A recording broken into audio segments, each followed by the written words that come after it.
welcome to a Living Letter podcast with your host Nsovo Comfort. This is episode 38. 2 episodes left until season 2 finale. I'm gonna miss you guys. I'm gonna take a break after season 2 as usual, after the end of every season. So before that, today we have Miss the one, the only, the myth, the truth. Really? Introduce yourself, ma'am. So happiness, Makuela. She is Nsovo's best friend. definitely. So, today we're going to be talking about my favorite topic, friendship. Anyway, so today's gonna be interesting. So anyway, first question, I'm going to be asking questions and then we will be answering. First questions, how did we meet and how did we become friends? How did we become friends? I don't think we became. It was just God's intervention. And I think I'll explain towards the end of the video why I say that. But how we met is, it was first day of school, grade 10. We were in class, we were supposed to get desks, right? And then I was the only one in class who didn't have like her own desk. Okay. I think the only one in the whole school, because I searched everywhere and I couldn't find it. So you and Promise called me to come and sit with you, and yeah, that's how we met. Okay, yes. And then we became closer. Oh wow, it happens that we called you, so it's by choice. Promise and I called you. Anyway, so we became closer from grade 11 and grade 12, more close in grade 12. So yeah, we just kept talking more. Or maybe I became more comfortable with you in grade 11. Yes. Because that's when I was in a relationship. Oh, yeah. And then it was taking. I would sometimes cry at school. Like, this got so dramatic. She would literally cry in class. And I kept like, it's going to be okay. Don't worry. I'm a fan.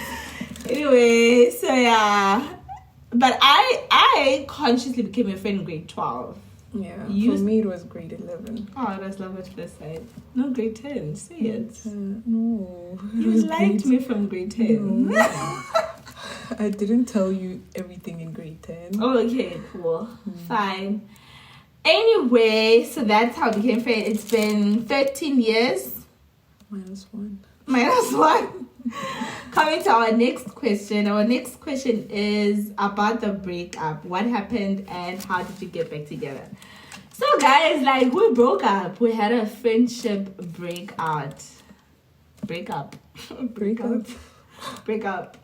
broke up. Friends break up, guys. It's a thing in this life thing. Anyway, so what happened was I was the initiator of the breakup. So let me explain my side. I was going through a lot, right? Both were? Yeah, we both were, to be fair. We were both going through a lot. And in 2019, right? Yeah.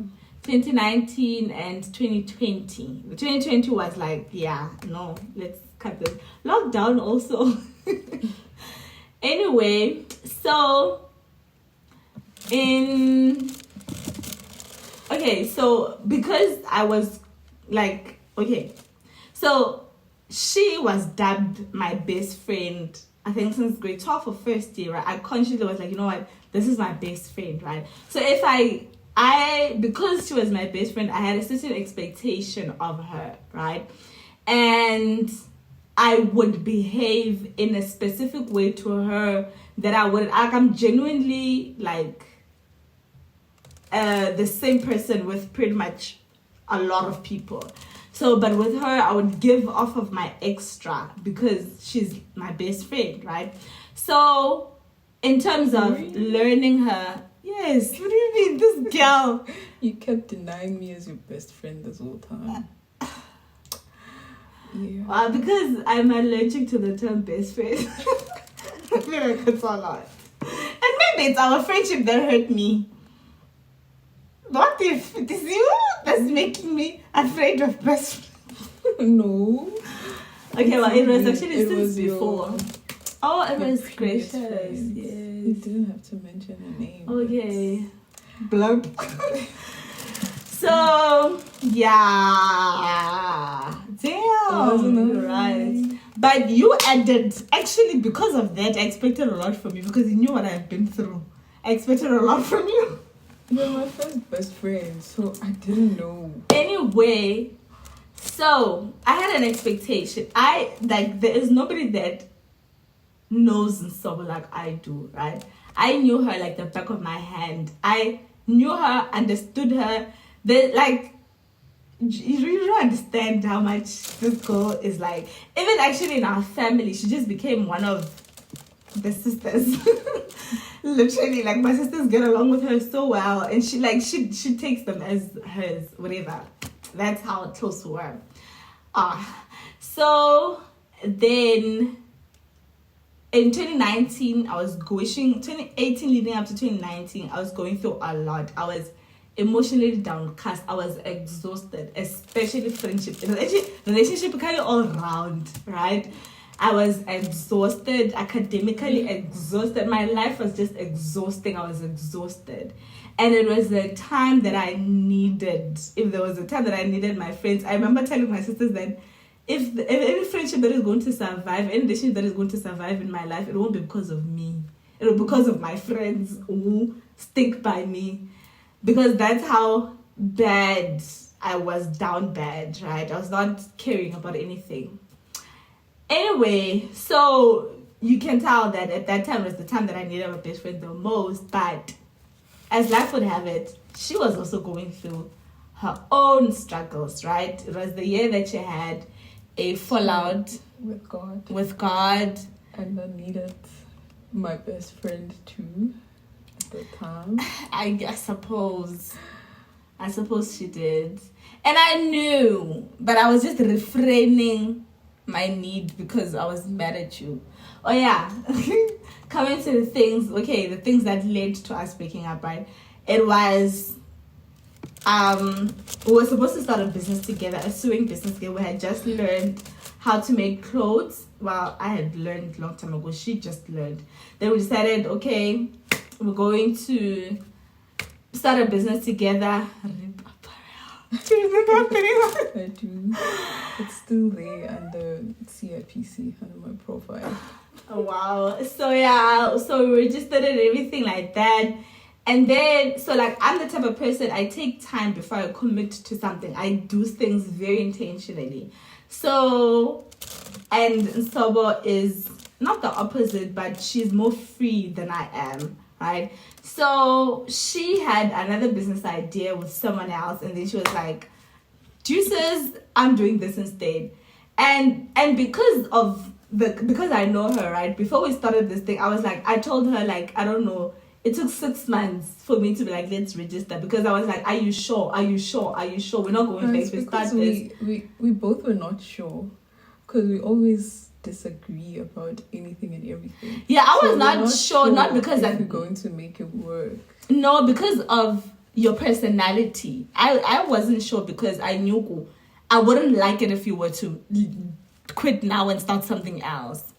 So yeah, and also I remember the thing that hurt me the most, right? It's because at that time my academics were going south and I needed something in my life and I felt like Rip Apparel was going to be the thing that is going to go right with me.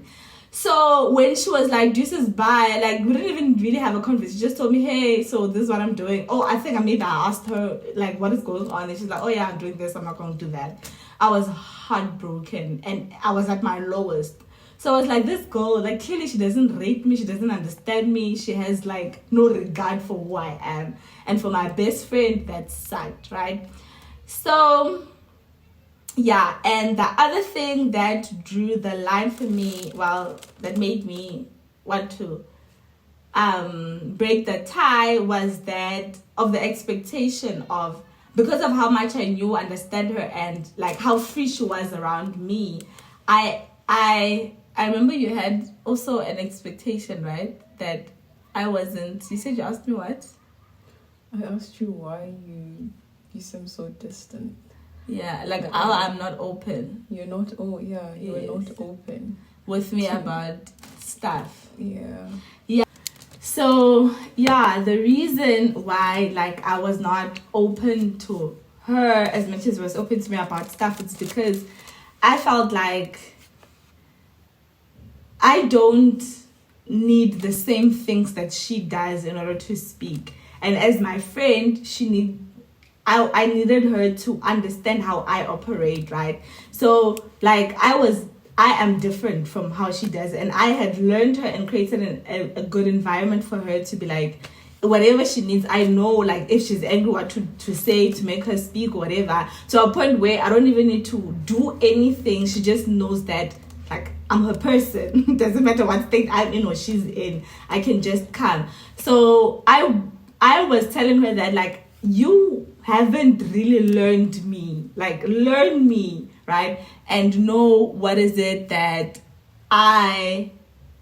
makes me be your person, right? That makes me, that I can say you are my person because of this and this and that, right?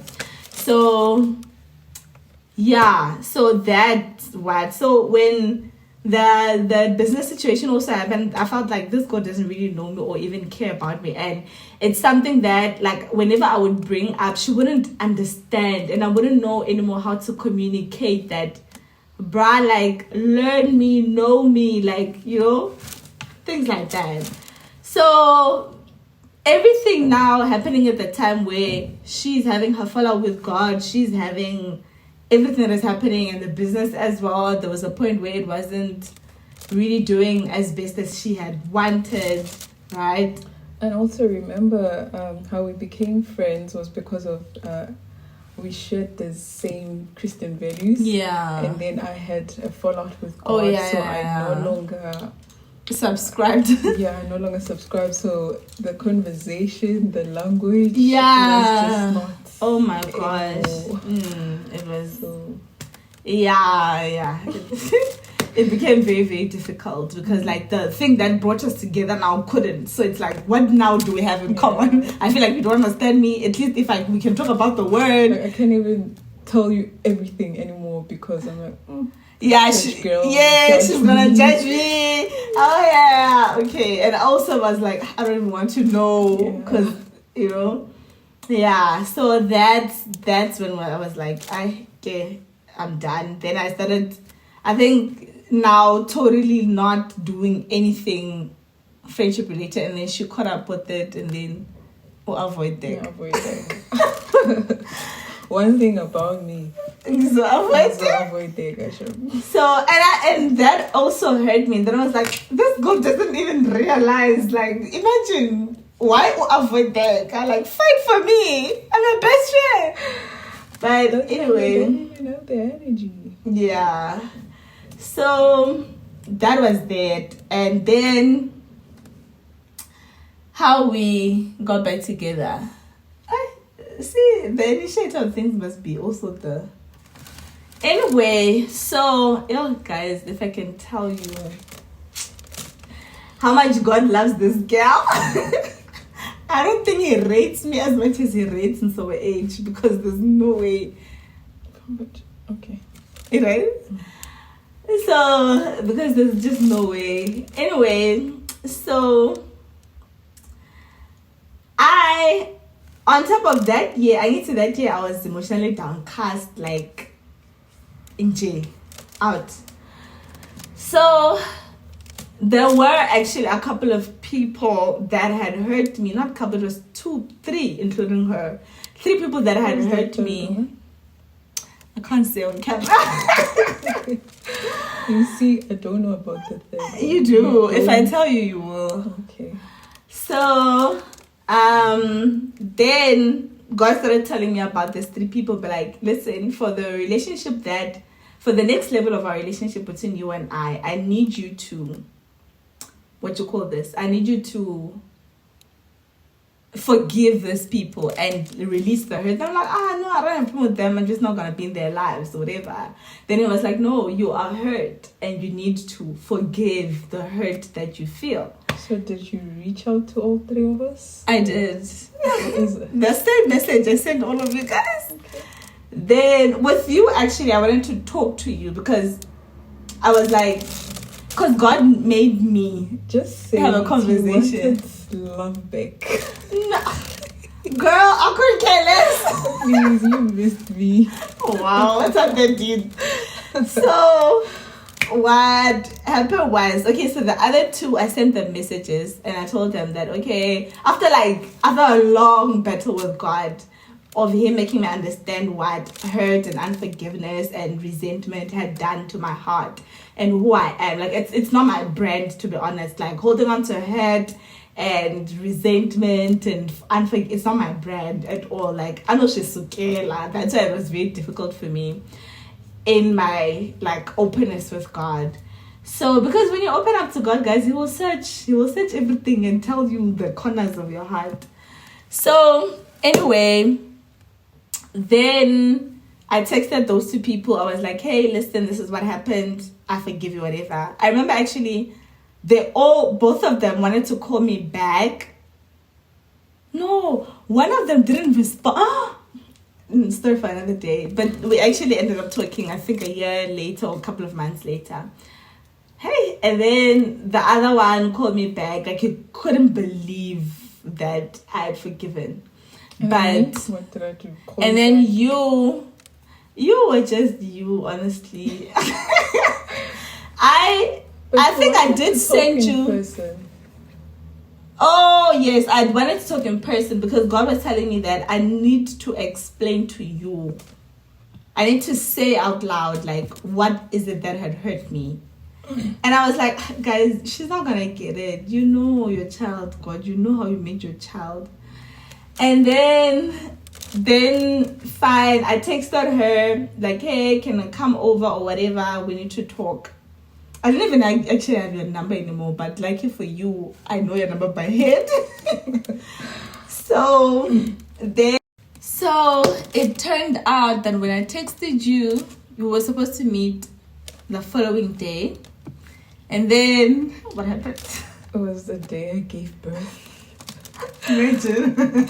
I was pregnant. What timing? Yeah, she was pregnant and she gave birth that day. I was supposed to meet the day after. Oh yeah. I came to my house that day. Yes. I said I would come to your house because I was like, you know what, over the phone she might not understand.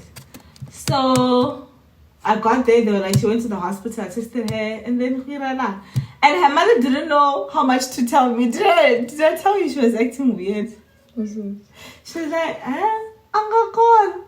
She didn't know whether to tell me or not. Wait or not. Like, she hesitated, told me, where's Bentley? And I was like, okay. Anyway, so, okay, fast forward, and then I was like, okay, let me know when I can come. And then she was like, no, it will have to be after 3 months. I'm like, guys, I'm not thirsty. Like, unless this girl thinks like I'm her friend. I don't want to be after 3 months. Imagine scheduling a person after 3 months.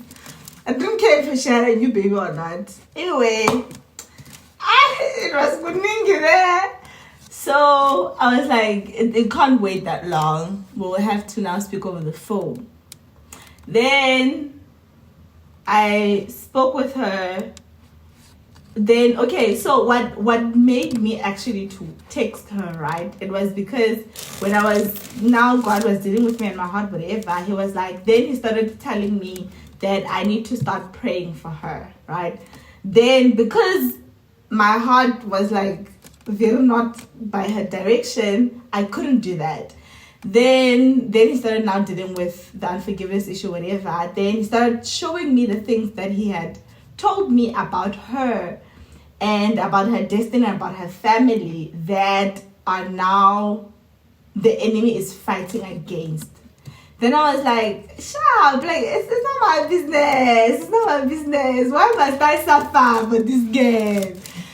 So, anyway, I ended up obliging. Then I started now praying. So, actually, I don't even remember how the conversation was. I think I had... Okay, I'll speak about this in the next question. Yeah, we did speak. Do you remember what I said? Yeah, I also don't really remember, but we did speak. How I don't remember much around that. Yeah, around that time. Yeah, maybe the giving birth was dealing with you. New baby fever. New baby. Anyway, so oh yeah, because I actually, this is the part that I remember, right? Because now you were now starting to be comfortable with talking to me again. Then I was like, I don't really want to be your friend. I just want us to be cool. So I don't understand why you keep texting me, updating me about things. I don't want to know. I just want to know how the baby is, to be honest. But anyway, so that's when then I started praying for you again. After we had that conversation. And friends that prays for you. I hope you take notes.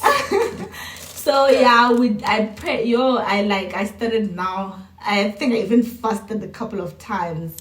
But honestly, it was not really, it was just the goodness of God upon my life and upon yours. Just, he wanted to make sure that, I don't know, like, he's committed to his work in your life and in my life, that he would even let me do the things that I don't want to, so that the things that he wants to can be done. Remember when I said us meeting and becoming friends was God's intervention? This is what I meant. I guess. I meant because he knew. Oh yeah, he knew shame. He knew. So anyway, what did the breakup teach you about friendships, about yourself and about your friend? You can go first. You can start. So, okay, what did the breakup teach me about friendships? That I think the greatest joy, right? The greatest blessing that has come from our breakup and even our getting back together is me. The greatest lesson actually that I've learned is that God does not appoint one person to be everything to one person all the time. There are times where God is going to send and use people to come through for you in different ways that will make you appreciate everyone better, right? At the time where we were not friends, God sent to my life the thing that I was struggled to communicate with you. I was getting through other people, right? Like in the way that I wanted, I don't know, the thing that I couldn't communicate, God was sending different people at different times to meet that need. So it made me value, like, you know, sometimes when I think about my hands, to think like, what value do you bring in my life, until God uses them to satisfy something, and I think you realize, oh my gosh, like, and also to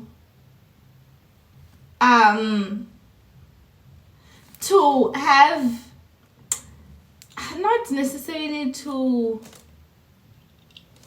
like, I don't know how to put this, like, not that I lowered my expectation, but I learned to see you for what you bring, right? Not for what I want you to bring to the table.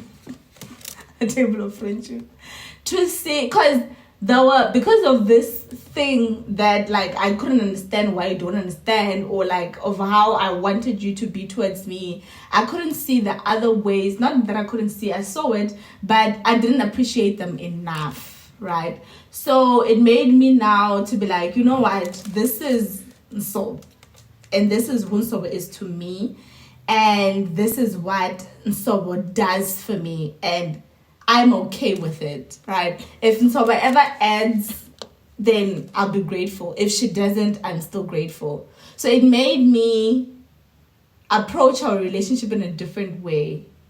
And for me, like, it might look like a bad thing, but I promise you it's the best thing that's ever happened, because it made me also appreciate other people as well for what they bring. To see people, man, I felt like I couldn't see people. Like, I couldn't see my other friends for what they bring or value it like in that way. But now I value everybody in my life in such a supreme way, and I'm comfortable with that.